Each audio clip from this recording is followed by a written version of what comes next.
ಕಳೆದ ಜನವರಿ 29ರಂದು ಪ್ರಯಾಗ್ರಾಜ್ನ ಮಹಾಕುಂಭದಲ್ಲಿ ಸಂಭವಿಸಿದ ಕಾಲ್ತುಳಿತದಲ್ಲಿ ಮೃತಪಟ್ಟವರ ಕುಟುಂಬಗಳಿಗೆ ಘೋಷಿತ ಪರಿಹಾರವನ್ನು ವಿತರಿಸುವಲ್ಲಿ ಉತ್ತರ ಪ್ರದೇಶ ಸರ್ಕಾರ ಅನುಸರಿಸುತ್ತಾ ಇರುವ ವಿಳಂಬ ನೀತಿಯನ್ನ ಅಲಹಾಬಾದ್ ಹೈಕೋರ್ಟ್ ತೀವ್ರವಾಗಿ ಖಂಡಿಸಿದೆ.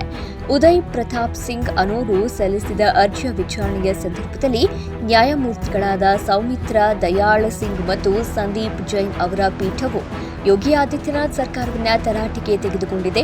ಸರ್ಕಾರ ಪರಿಹಾರವನ್ನ ಘೋಷಿಸಿದ ನಂತರ ಅದನ್ನು ಸಕಾಲಿಕವಾಗಿ ಮತ್ತು ಘನತೆಯಿಂದ ವಿತರಿಸುವುದು ಅದರ ಕರ್ತವ್ಯ ಅಂತ ಹೇಳಿದೆ.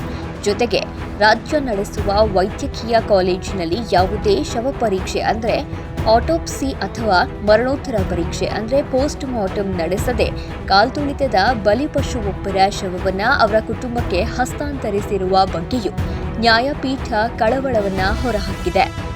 ಫೆಬ್ರವರಿ 5, 2025ರಂದು ರಾಜ್ಯ ಅಧಿಕಾರಿಗಳು ಅರ್ಜಿದಾರನ ಪತ್ನಿಯ ಶವವನ್ನು ಅವರ ಮಗನಿಗೆ ಹಸ್ತಾಂತರಿಸಿರೋದು ಆಘಾತಕಾರಿ ವಿಚಾರ.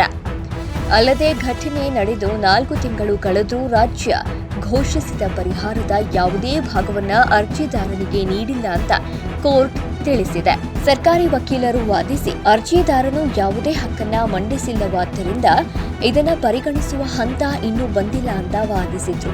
ಇದಕ್ಕೆ ಆಕ್ರೋಶ ವ್ಯಕ್ತಪಡಿಸಿರುವ ಕೋರ್ಟ್, ನಿಮ್ಮ ಈ ನಿಲುವು ಒಪ್ಪತಕ್ಕದ್ದಲ್ಲ ಮತ್ತು ನಾಗರಿಕರ ಕಷ್ಟಕ್ಕೆ ನಿಮ್ಮ ಉದಾಸೀನತೆಯನ್ನ ಪ್ರತಿಬಿಂಬಿಸುತ್ತೆ. ರಾಜ್ಯ ದುಃಖಿತ ಕುಟುಂಬಗಳಿಗೆ ಗರಿಷ್ಠ ಗೌರವ ಮತ್ತು ಘನತೆಯೊಂದಿಗೆ ಪರಿಹಾರವನ್ನ ಪಾವತಿಸೋದು ಅದರ ಕರ್ತವ್ಯವಾಗಿತ್ತು ಅಂತ ತಿಳಿಸಿದೆ.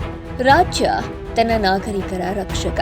ಅವರ ಜೀವವನ್ನ ರಕ್ಷಿಸುವುದು ಮತ್ತು ತಪ್ಪಿಸಬಹುದಾದ ನಷ್ಟಗಳಿಂದ ಸುರಕ್ಷಿತವಾಗಿರಿಸುವುದು ಮಾತ್ರವಲ್ಲ, ಇಂತಹ ಅನಿರೀಕ್ಷಿತ ನಷ್ಟ ಸಂಭವಿಸಿದಾಗ ಪರಿಹಾರ ಮತ್ತು ಕಾಳಜಿಯನ್ನ ಒದಗಿಸುವ ಕರ್ತವ್ಯವೂ ಸರ್ಕಾರಕ್ಕಿದೆ. ಕುಂಭಮೇಳದ ನಿರ್ವಹಣೆಯು ರಾಜ್ಯ ಸರ್ಕಾರದ ಹೊಣೆಯಾಗಿತ್ತು ಅನ್ನೋದ್ರಲ್ಲಿ ಯಾವುದೇ ಅನುಮಾನವಿಲ್ಲ ಅಂತಾನು ನ್ಯಾಯಪೀಠ ಹೇಳಿದೆ.